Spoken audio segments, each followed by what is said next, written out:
আজকে আমরা দেখতেছি কোরবানি হচ্ছে, আমরাও কি করি? কোরবানি করি।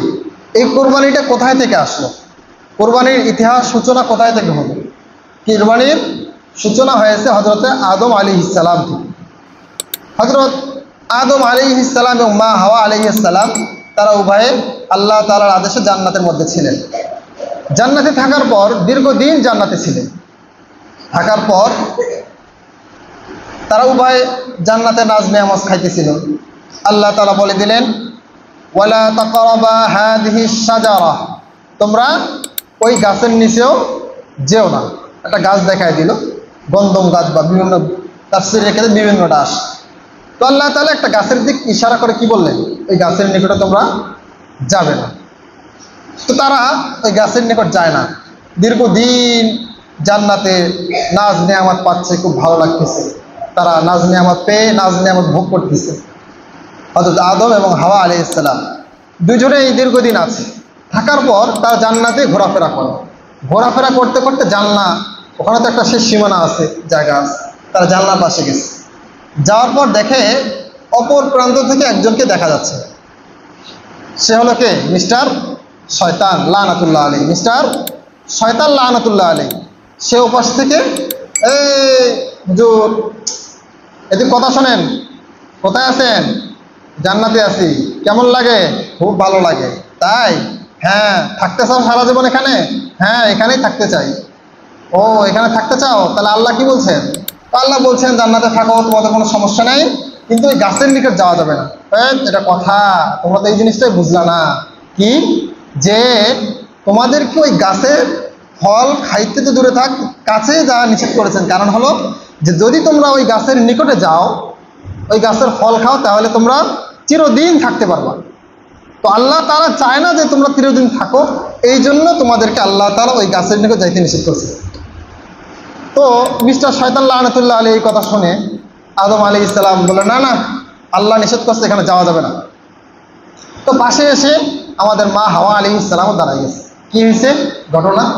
বলো, এই যে আল্লাহ তো নিষেধ করছেন, কিন্তু দেখো ওই যে লোকটা, উনি বলতেছে ওখানে গেলে আমরা জান্নাত থেকে বের হবো না। তো আমরা তো চাই কি জান্নাত থেকে বের যেন না হয়। তো এখন মহিলা মানুষ এক লাইন বেশি বোঝে। সব সময় দেখবেন এক লাইন কি বোঝে? বেশি বোঝে।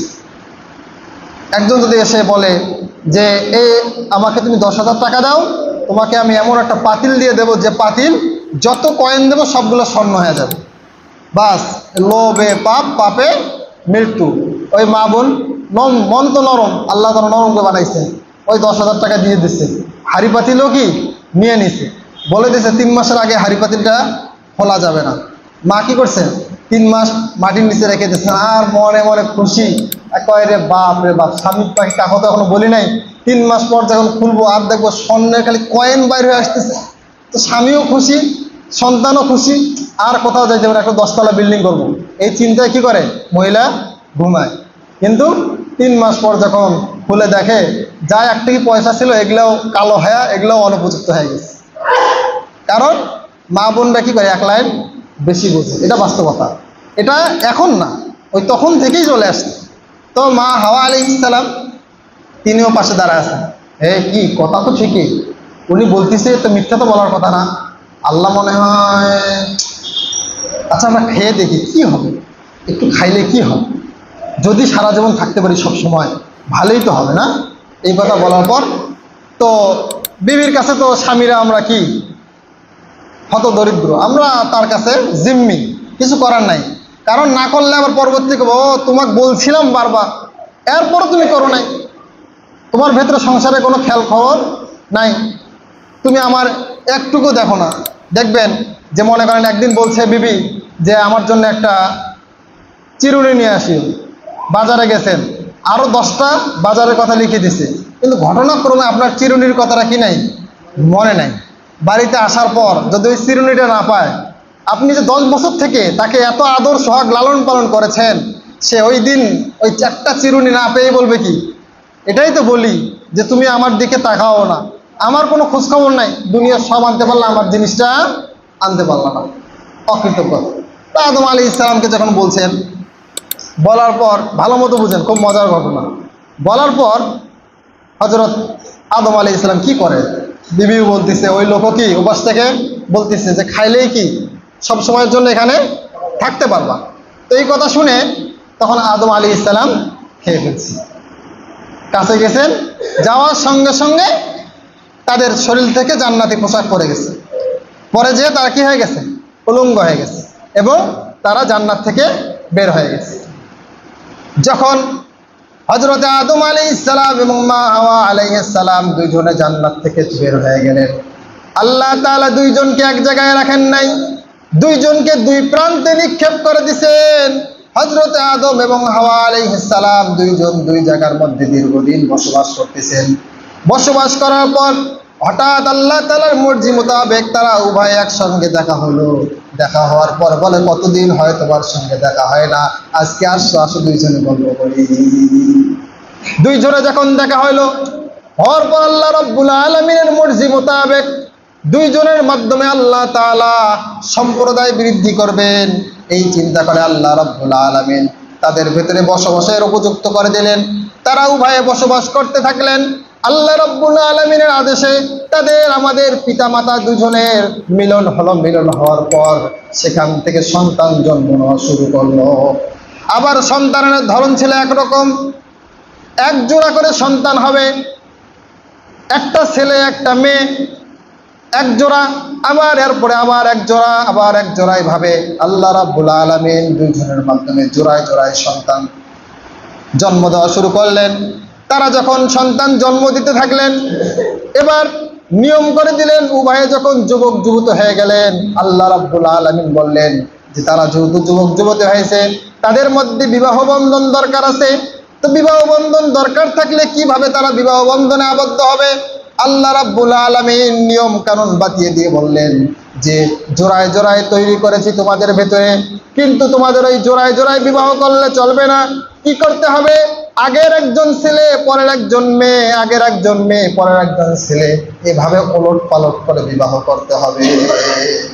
আল্লাহ রাব্বুল আলামিন বলে দিলেন, এই আদেশ আল্লাহ রাব্বুল আলামিনের। কিন্তু ঘটনাক্রমে তার এই দুই সন্তানের নাম, একজনের নাম হলো হাবিল আর একজনের নাম কাবিল। কি নাম? হাবিল আর কাবিল। হাবিলের সঙ্গে যে সন্তানটা হয়েছিল, এই সন্তানটার চেহারা ভালো ছিল না। হাবিলের সঙ্গে যে বোন হয়েছিল, এই বোনের চেহারাটা ভালো ছিল না। আর কাবিলের সঙ্গে যে বোনটার হয়েছিল, সেই বোনটার চেহারা ছিল ভালো। তো নিয়ম অনুযায়ী কি হবে? হাবিল পাবে ভালোটা, কাবিল পাবে মন্দ চেহারাটা। তো নিয়ম আল্লাহর পক্ষ থেকে এসে গেল কি, যে হাবিলের সঙ্গে কাবিলের যে বোন আছে, কাবিলের সঙ্গে হাবিলের যে বোন আছে, এই দুইজনের কি হয়ে যাবে? বিবাহ হবে। কার ফয়সালা ভাই? সবাই বলেন না, কার ফয়সালা?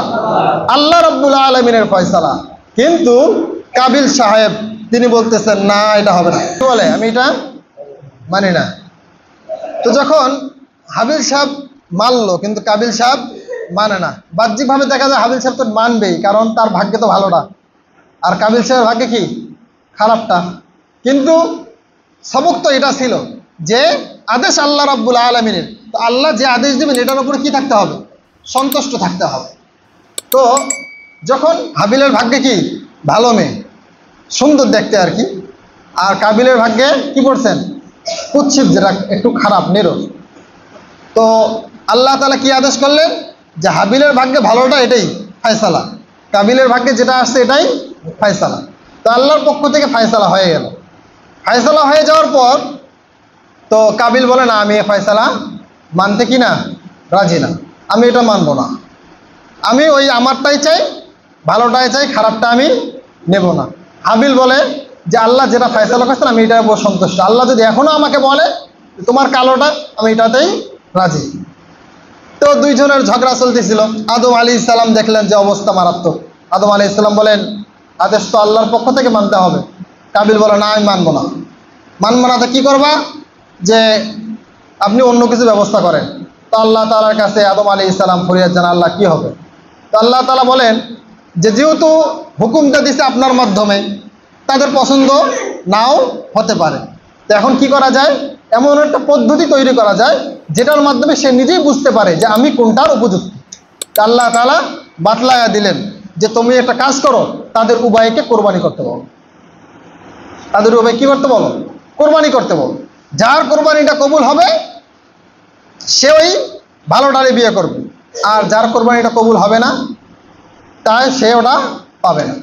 তো বাস, যে কথা সেই কাজ। দুইজনকে প্রস্তাব দিলেন, দুইজনে বলে ঠিক আছে আমি রাজি। হাবিল সাহেব বলে কি রাজি, কাবিল সাহেব কি বলে রাজি। উভয়ে রাজি হওয়ার পর তো হাবিল সাহেব ইনি বকরি, উট, মহিষ এগুলো চালাতেন, আর কাবিল সাহেব যিনি ইনি সবজি চাষি ছিলেন, অর্থাৎ সবজির কাজ করতেন। যেহেতু প্রথম, তখন তো আগে কিছু ছিল না, তো বিভিন্ন দিক বিভিন্ন জনকে ধরাই দিতে হবে। তো হজরত হাবিল সে কি করলো, তার একটা উট, বিভিন্ন বর্ণনা উট আছে, বিভিন্ন বিভিন্ন প্রাণীর কথা আছে, একটা প্রাণী দিল।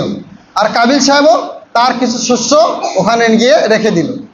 তখনকার কোরবানির সিস্টেম ছিল যে কোরবানির জিনিসটা রাখা হবে, আল্লাহ রাব্বুল আলামিন যার কোরবানিটা কবুল করবেন তার কোরবানিটাকে জ্বালিয়ে পুড়িয়ে ভৎস করে দিবে, অর্থাৎ সেখান থেকেই জ্বলন পূরণ হয়ে চলে যাবে। আর যারটা কবুল হবে না সে তার কোরবানির জিনিসটা ওরকমই অক্ষত অবস্থায় থেকে যাবে। এরপর আল্লাহ রাব্বুল আলামিনের আদেশ অনুযায়ী দুইজনে তাদের কোরবানির জিনিসগুলো সেখানে রেখে আসলেন। রেখে আসার পর হাবিলের কোরবানি আল্লাহর কাছে কবুল হয়ে গেল। হাবিল তার যে কোরবানির জিনিসটা ছিল, বস্তুটা ছিল, আল্লাহ রাব্বুল আলামিন এই কোরবানির বস্তুটাকে জ্বালিয়ে পুড়িয়ে ভৎস করে দিলেন। তখন ফয়সালা হয়ে গেল, হাবিল সুন্দর মেয়েটাকে বিবাহ করবে, কাবিল তার সঙ্গে যেটাকে জোড়া রাখা হয়েছে এটাকে বিবাহ করবে। আদম আলাইহিস সালাম এই ফয়সালা করে দিয়ে আল্লাহ রাব্বুল আলামিনের হজ করার জন্য, বাইতুল্লাহ তওয়াফ করার জন্য সেদিকে রওনা হয়ে গেলেন। দুই ভাইকে বলে দিলেন ঝগড়া করবা না, যদি তোমরা ঝগড়া করো তাহলে তোমরা জালেমদের অন্তর্ভুক্ত হয়ে যাবে। আল্লাহর আদেশ, তোমাদেরকে যেটা দেওয়া হয়েছে তোমরা এটা এভাবেই নিয়ে সন্তুষ্ট থাকবা। কিন্তু কাবিল চিন্তা করলেন না, এভাবে রাজি হওয়া যাবে না, কি করতে হবে, হাবিলকে খুন করে হলেও আমি আমার প্রাপ্যকে আদায় করতে হবে, আমি যেটাকে পছন্দ করি এটাকে আমাকে নিতেই হবে। আল্লাহ রাব্বুল আলামিন এই ঘটনাকেই সূরা মাইদার মধ্যে বর্ণনা করে বলেন, ওয়াতলু আলাইহিম নাবা বনি আদম বিল হক ইয ক্বাররাবা কুরবানান ফাতুকবিলা মিন আহাদিহিমা ওয়া লাম ইয়াতাকাব্বাল মিনাল আখার ক্বালা লা আক্তুলান্নাক ক্বালা ইন্নামা ইয়াতাকাব্বালুল্লাহু মিনাল মুত্তাকিন। আল্লাহ রাব্বুল আলামিন নবীকে জানায়া দেন, হে নবী আপনি উম্মতদেরকে হাবিল এবং কাবিলের ঘটনাটা জানায়া দেন। ওয়াতলু আলাইহিম নাবা বনি আদম বিল হক, আদমের দুইটি সন্তান ছিল, একটা হলো হাবিল আর একটা হলো কাবিল। ইয ক্বাররাবা কুরবানান ফাতুকবিলা মিন আহাদিহিমা, যখন তারা উভয়ে কুরবানির জন্য জিনিসটাকে, কুরবানির বস্তুটাকে রেখে আসলো, কুরবানান ফাতুকবিলা মিন আহাদিহিমা, তাদের একজনের কুরবানিকে আমি আল্লাহ কবুল করে নিলাম। ওয়ালাম ইয়াতাকাব্বাল মিনাল আখার, অপরজনের কুরবানিটাকে আমি কবুল করলাম না। এর কারণে কি হলো, ক্বালা লা আক্তুলান্নাক, কাবিল সে হাবিলকে হত্যা করে ফেললো। ক্বালা ইন্নামা ইয়াতাকাব্বালুল্লাহু মিনাল মুত্তাকিন, আল্লাহ রাব্বুল আলামিন যে মুত্তাকি অর্থাৎ হাবিলের কুরবানিকে কবুল করে নিয়েছিলেন। যখন এই অবস্থা হলো, কাবিল সে একটা ঘটন ঘটে দিয়েছেন, হাবিলকে হত্যা করে ফেলেছেন। এরপর সে লাশটা নিয়ে ঘোরাঘুরি শুরু করে দিলেন, কি করবেন এখন, হত্যা তো করেই ফেলছেন, অপরাধ তো হয়ে গেছে। কাবিল চিন্তায় পড়ে গেল। যাওয়ার পর যেহেতু প্রথম মানুষ ছিল, কিভাবে কবরস্থান করতে হয় এরা তারা জানে না, তখন তার লাশটাকে নিয়ে দৌড়াদৌড়ি করা শুরু করলেন, ছোটাছুটি করা শুরু করলেন। এরপরে আল্লাহ বলেন, লাইম বাসাত্তা ইলাইয়া ইয়াদাকা লিতাকতুলানি মা আনা বিবাসিতি ইয়াদিয়া ইলাইকা লিআকতুলাক ইন্নী আখাফুল্লাহ রাব্বাল আলামিন। যখন কাবিলকে হত্যা করতে গিয়েছিল হাবিলকে, তখন হাবিল ভাই বলেছিল, তুমি আমাকে হত্যা করবা কোনো সমস্যা নাই, এটা মনে করিও না যে তুমি আমাকে হত্যা করলে এর বিপরীতে আমি তোমাকে হত্যা করব, এটা তুমি মনে করিও না। হাবিল তার ঈমানের উপর সে অটল অবিচল ছিল। আল্লাহ বলেন মুত্তাকিদের সুফল হয়, আর যারা মুত্তাকি হয় না তাদের সুফল হয় না। এরপর সে লাশ নিয়ে বিভিন্ন জায়গায় ঘোরাঘুরি করতেছেন, লাশ কি করবে এটা খুঁজে পাচ্ছিলেন না। তো আল্লাহ রাব্বুল আলামিন কাক পাঠায়া দিলেন, ফাবাসাল্লাহু গুরাবাই ইয়াবহাসু ফিল আরদি লিউরিয়াহু কাইফা ইওয়ারি সাওআতা আখিহি। দুইটা কাক একে অপরের সঙ্গে মারামারি করে একটা কাককে হত্যা করে ফেলেছেন। দূর থেকে এই দুইটা কাকের অবস্থা দেখে ফেললো কাবিল।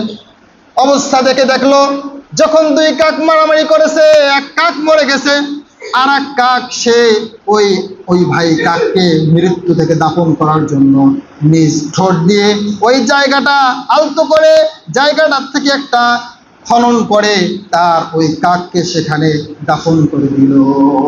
তখন সেই কাবিল চিন্তা করলো আমার ভাইকে এভাবেই দাফন করতে হবে। তখন কাবিল ওই কাকের দিকে তাকায় বলল, হায় হায়, আমি কত নিকৃষ্ট, একটা কাক হয়ে সেও একটা কাককে হত্যা করলো, আর আমি মানুষ হয়ে আমার ভাইকে আমি হত্যা করলাম। এরপর সে অনুতপ্ত হবে, কিন্তু অনুতপ্ত হয়ে লাভ কি, সে তো আকাম করেই ফেলছে। আজকে দেখবেন আমাদের ভেতরে যখন গুনাহের প্রবণতা চলে আসে, গুনাহ হয়ে যায়, এরপর কি আসে, একটা অনুতপ্ততা আছে। হত্যা করলে, হত্যা করার পর মনে করেন আপনি রাগে বসতে একজনের একটা ছাগল হত্যা করে ফেললেন, দেখবেন হত্যা করার পর মনে আসে কি রে এটা কি করলাম। একজন রাগ হয়েছে, স্বামী স্ত্রীর মারামারি, রাগারাগি, দে টাচ ফোন নিয়ে ঠাস করে একটা বাড়ি ভাঙ্গে ফেললো। ভাঙ্গে ফেলার পর রাগ যখন থেমে গেল, দেখি কি রে মোবাইলের আলো আর জ্বলে না। তখন বললা কি করলাম, মোবাইলটা তো আমাকে আবার কিনতে হবে। তো কাবিলের অবস্থা, সে একটু অনুতপ্ত হলো। অনুতপ্ত হয়ে আল্লাহ কি বলল, আল্লাহ কি করে ফেললাম। তো আদম আলাইহিস সালাম হজ করে এসে দেখে যে তার সন্তান হাবিল কি হয়ে গেছে, দুনিয়া থেকে চিরবিদায় নিয়ে চলে গেছে। এরপর দীর্ঘ আলোচনা, ওটা আমাদের যেহেতু বিষয়বস্তু না, বলতেছিলাম এই যে কোরবানির যে ইতিহাসটা, কোরবানির যে মূল সূচনাটা, সেটা হয়েছিল হযরত আদম আলাইহিস সালামের দুই সন্তান হাবিল এবং কাবিলের মাধ্যমে। তো আল্লাহ তাআলা তখন থেকে একটা নিয়ম ছিল যে কোরবানি যা হবে, কোরবানির যখন মানুষ দিবে এটা দৃশ্যমান একটা কবুল হওয়া না হওয়া দেখা যাইত। কিন্তু আমাদের নবী মুহাম্মদুর রাসূলুল্লাহ সাল্লাল্লাহু আলাইহি সাল্লাম আল্লাহকে বলেছেন, আয় আল্লাহ, আমার উম্মত কোরবানি করবে, আর এটা যদি মানুষ জেনে ফেলে, যদি মানুষ জানে যে অমুকের কোরবানি হয় নাই, সে লজ্জায় লাঞ্ছিত হয়ে যাবে। আমি চাই না আমার কোনো উম্মত লাঞ্ছিত হোক। এই জন্য আল্লাহ তাআলাকে বলেছিলেন, আয় আল্লাহ, আমার উম্মতের জন্য কোরবানি দেবে, কিন্তু যেন এর ফলাফলটা এখানে তারা দেখতে না পায়। যদি এলাকায় যদি এই নিয়মটা থাকতো, যদি নিয়মটা থাকতো, দেখা যাইত আমাদের যে অবস্থা বর্তমানে, আমার মনে হয় না 100 জনের মধ্যে 20 জনেরও কোরবানি কবুল হতো। কোরবানি খুব মারাত্মক সেন্সিটিভ বিষয়। কোরবানির মধ্যে 7 জন মিলে একটা গরু দেয়, এটা আমরা মাসআলা জানি। দেখেন কত সেন্সিটিভ বিষয়। যদি এই 7 জনের 1 লাখ টাকা দিয়ে 7 জন মিলে গরু কিনছে, এই 1 লাখ টাকার মধ্যে একজনের 1 টাকা যদি হারাম থাকে, এই কোরবানি আল্লাহর দরবারে কবুল হবে।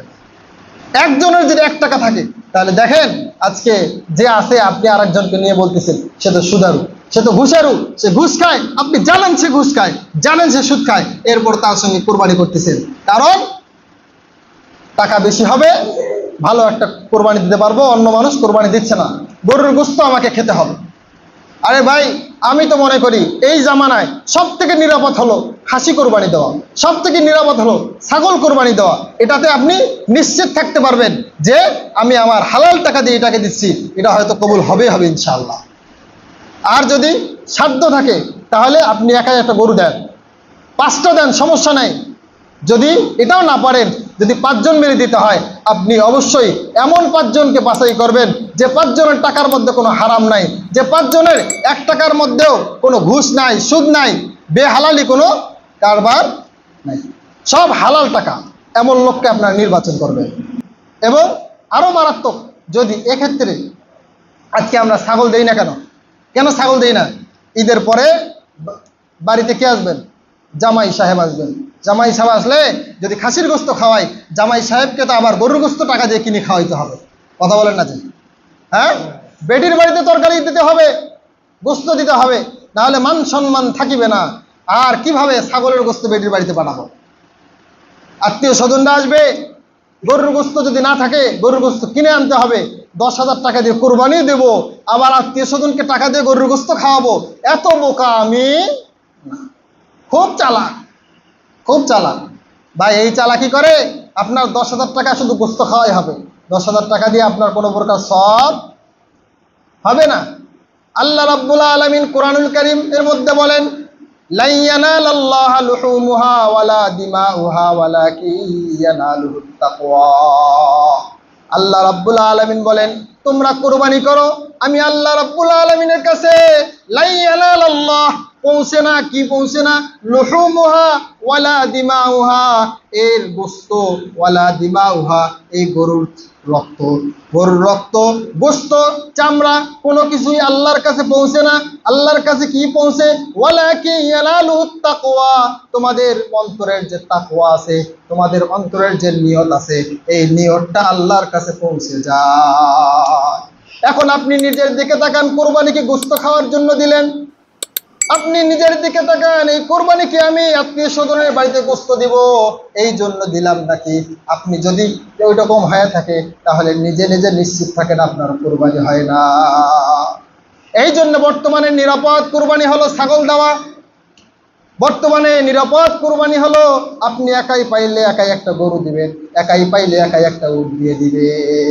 আর যদি সবাই মিলে দেন তাহলে আপনাকে যেটা করতে হবে, যারা সব টাকার মধ্যে কোনো হারামের গন্ধ থাকবে না এমন লোককে নিয়ে কোরবানি দেওয়া আপনার জন্য ফরজ। বুঝাইতে পারলাম ইনশাল্লাহ ভাই? বুঝাইতে পারলাম? পারবো না ইনশাল্লাহ? এমন লোককে নিয়ে কোরবানি দেবেন। এত টাকা দিয়ে কোরবানি করলেন, যদি আপনার পৌঁছে না পৌঁছে আল্লাহর দরবারে, তাহলে দেখা যাবে এই টাকা আপনার শুধু বৃথা যাবে। ঠিক আছে না ভাই ইনশাল্লাহ? এই জন্য আমরা ইনশাল্লাহ কোরবানি করব। কোরবানির বিষয়গুলো, মাসালা মাসাইল, বিশদ মাসালা আমরা আলেমদের কাছ থেকে জেনে নেব, কোনো জাহেলের কাছ থেকে না, আলেমের কাছ থেকে। হক্কানি আলেম, হক্কানি আলেম চেনার বড় উপায় বলে দেই, সেটা হলো যে যার ভেতরে সুন্নতের আমল আছে, সুন্নতের পাবন্দি আছে, সে হক্কানি আলেম। বাস হেডলাইন দিয়ে দিলাম, বাকিরা আপনারা আপনাদের কার কাছে মনে হয় তার কাছে আপনি যাবেন। তো ইনশাল্লাহ কোরবানির সূচনা হয়েছিল কোথা থেকে? আজকের আলোচনা কোথা থেকে বুঝলেন? হযরতে আদম আলাইহিস সালাম থেকে আমরা আসলাম কোন পর্যন্ত আলোচনা? হাবিল কাবিলের কোরবানি। ইনশাল্লাহ আমাদের এই কোরবানি, গরু কোরবানি, উট কোরবানি, ছাগল কোরবানি কোথায় থেকে আসলো এ ব্যাপারে আগামী জুমায় বিস্তারিত আলোচনা হবে ইনশাআল্লাহ। মা তাওফীক ইল্লা বিল্লাহ।